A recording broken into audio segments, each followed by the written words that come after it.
આજના સ્નેહ મિલન કાર્યક્રમમાં ગઢ નવા ફળિયા ખાતે આયોજિત આ કાર્યક્રમમાં ઉપસ્થિત સમાજના તમામ વડીલો, આગેવાનો, સંતો, મહંતો, યુવાનો, માતા બહેનો, આયોજન સમિતિના તમામ સાથી મિત્રો, મંચસ્થ તમામ મહેમાનો, પ્રેસ મીડિયાના મિત્રો, પોલીસ મિત્રો, તમામને ચૈતર વસાવાના જય જોહાર, જય આદિવાસી, જય ભીલ પ્રદેશ, ઉલ ગુલાલ જિંદાબાદ।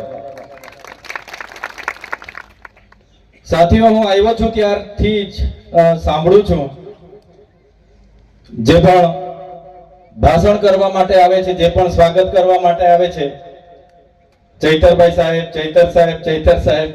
મિત્રો, હું તમારા જેવા જ નાના ગામમાંથી આવું છું, નાના પરિવારમાંથી આવું છું અને મારી ઉંમર પણ હજુ 36 વર્ષ છે। અને રખશે જે દિવસે મારા આદિવાસી સમાજનું બોલતા મારી પાર્ટી પણ મને રોકશે, એ દિવસે પાર્ટીના પાટિયા સૌથી પહેલા ચૈતર વસાવા ઉતારી દેશે।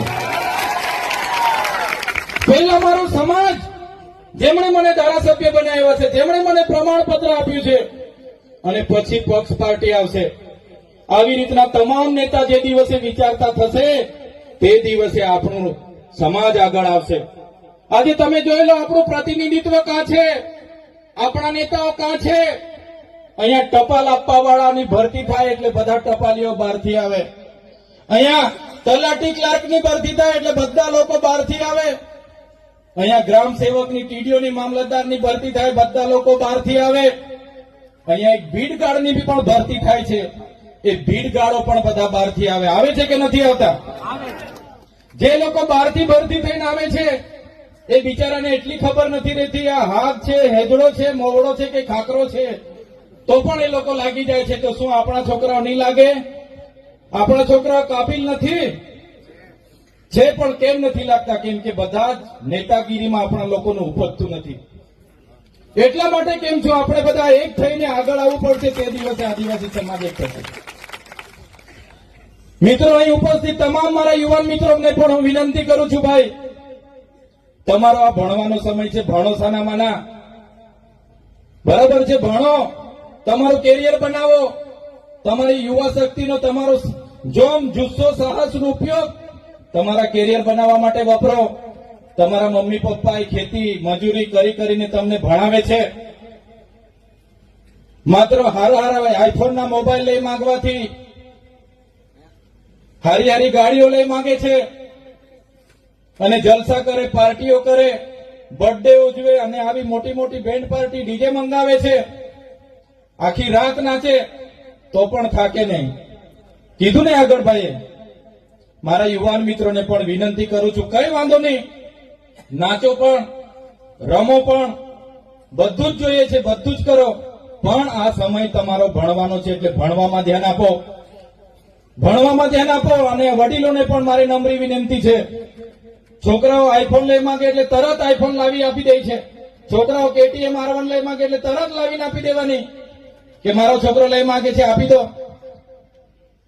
એટલા માટે છોકરાઓ પછી આપણા કંટ્રોલમાં નથી, ઘણા પાર્ટીઓ કરે, ઘણા બેન્ટોમાં જાય, ઘણા રેસ કરે, ઘણી પાર્ટીઓ કરે, હરીફાઈ કરે, કેટલાય તો 4 ધામના યાત્રા નીકળી જાય 15 દાડા પદયાત્રાઓમાં। તો યુવાનોને કેમ છું, તમારો સમય આજે ભણવાનો છે, પદયાત્રાનો નથી। તમે 4 ધામે જતા આવશો, ત્યાં જોઈ લેજો બીજી કઈ જાતિના લોકો પદયાત્રામાં આવે છે। આપણા જ લોકો બધા 15-20 દાડે પદયાત્રામાં ફરો છો ભાઈ। એ સમય તમારો નથી, તમારે ભણવાનો છે, તો ભણો। અને ઘણા મારા સાથી મિત્રો સરકારી અધિકારીઓમાં પણ છે, એમને પણ વિનંતી કરું છું, હું અનેક રાજ્યોમાં ફરું છું, હું મહારાષ્ટ્ર હોય, મધ્યપ્રદેશ હોય, ગુજરાત હોય અને રાજસ્થાનમાં પણ હું જાઉં છું।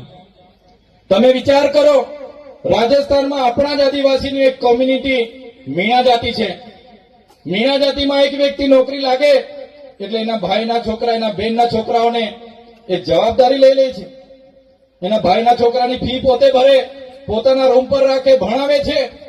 જ્યારે આપણામાંથી બધાને હું કહેતો નથી, કહેવાની વાત કડવી છે પણ ખોટું નહીં લગાડતા, જ્યારે આપણે તમે હોય કે અમે હોય, આપણે નોકરી લાગી ગયા એટલે બેનના છોકરા શું કરે, ભાઈના છોકરા શું કરે, કાકાના પોયરા શું કરે, કોઈ આપણે ધ્યાન આપતા નથી। એટલા માટે રાઠવા હોય કે વસાવા હોય કે ચૌધરી હોય કે ગામિત હોય, આપણે મીણા કોમ્યુનિટી કરતા પાછળ છે.